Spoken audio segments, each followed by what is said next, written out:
Christ is risen. Truly he is risen. One of the reasons for the early liturgies is for timeliness. So I'll try to be more timely than usual.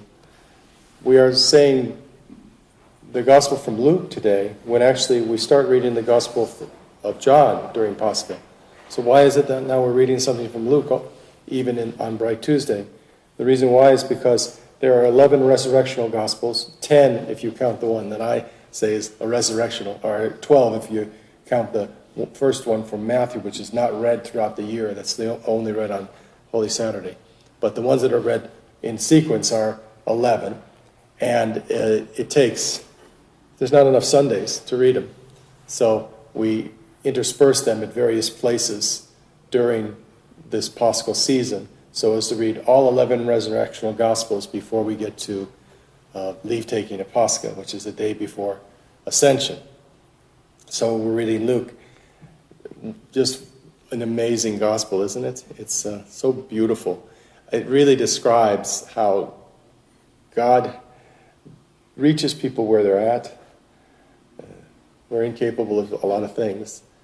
Imagine Luke and Cleopas, because the other one was Luke. Such a personal account, of course it was Luke. Holy tradition says it's Luke. Now, sometimes some people with scholarship who smoke pipes and stuff, they think it isn't Luke. But I don't want to listen to those people. It was Luke. They couldn't recognize it. Their eyes were held so as not to recognize them. What does that mean? I've mused on that many times.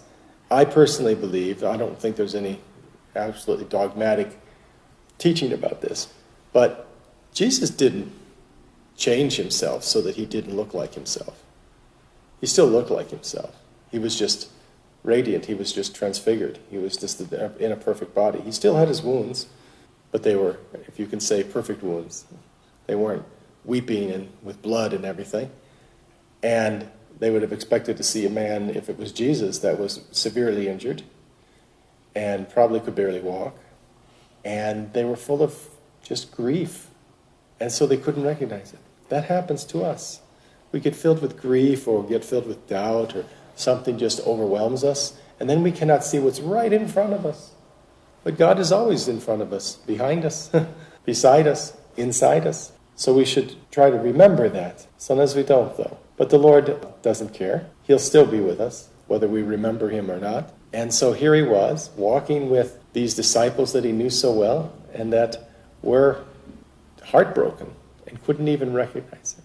And then he explained all the scriptures to them about himself. I personally feel that this is why we have these interpretations, that for the most part, Jesus explained these things to them about all these dark references in the Old Testament that they're not immediately apparent that they're about Christ. In some of them you could say, like the Lamb, etc., pretty clear. Things about baptism, the Red Sea, parting of the Red Sea, you can make that inference pretty easily. But the things about Jesus Christ, so many of them are difficult to understand, and the church knows them.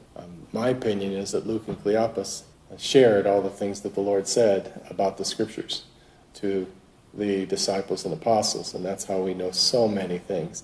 Also, the Mother of God knew many things, and she shared very much. She was a mentor to everybody.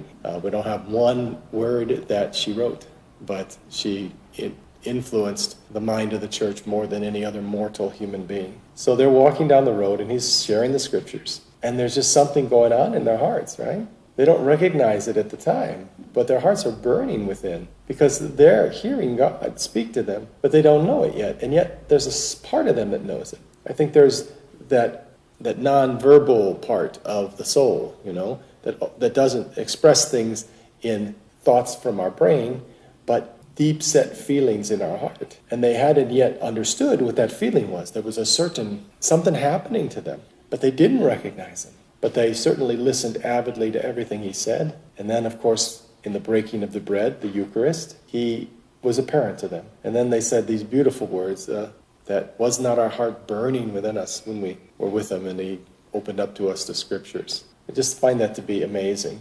And that is how we learn too, if we're open to God. It really doesn't matter how smart you are. It doesn't even matter how virtuous you are. If you have a heart that desires God, you're going to find him. Because if your heart desires God, you're going to desire to follow him, and you're going to change, and you're going to get better at things, and then your heart's going to open up more, and you're going to learn. But sometimes you're not going to know things that really, well, you should know. Well, that's okay, because God's going to teach you, just like he taught these apostles. It's a beautiful story, and it's the story of our salvation, of how we're saved as well. In this fits and starts, making mistakes, having delusional thoughts about things because they were deluded. They thought he was just another man.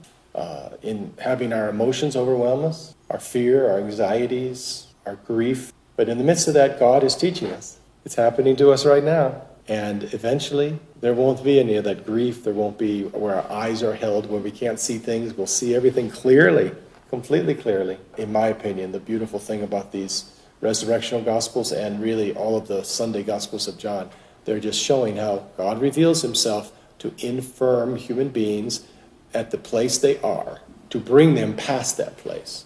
Not for them to stay in that place, but he gives them what they can understand and teaches them to understand more. So that's what happened on the road to Emmaus. And the apostles were so excited, Luke and Cleopas, that they immediately ran back to Jerusalem. That had probably walked quite a long ways, and then they had to run back to Jerusalem. They evidently left Jerusalem before the apostles. Peter had seen the Lord, and the Theotokos and Mary Magdalene actually convinced them that the Lord had indeed risen. They probably would have been more likely to believe Peter, and by the time they got back, the Lord had appeared privately to Peter. But they had left before all that. They had left when the women had announced it, but they just, as one of the scriptures says, their word seems as nonsense to them. Because they just had too much grief to believe. They wanted to believe, but they couldn't. Sometimes we want to do something, but we can't. But God will help us. The road to Emmaus shows us. He'll meet us where we're at and bring us past that to where we should be. Christ is risen.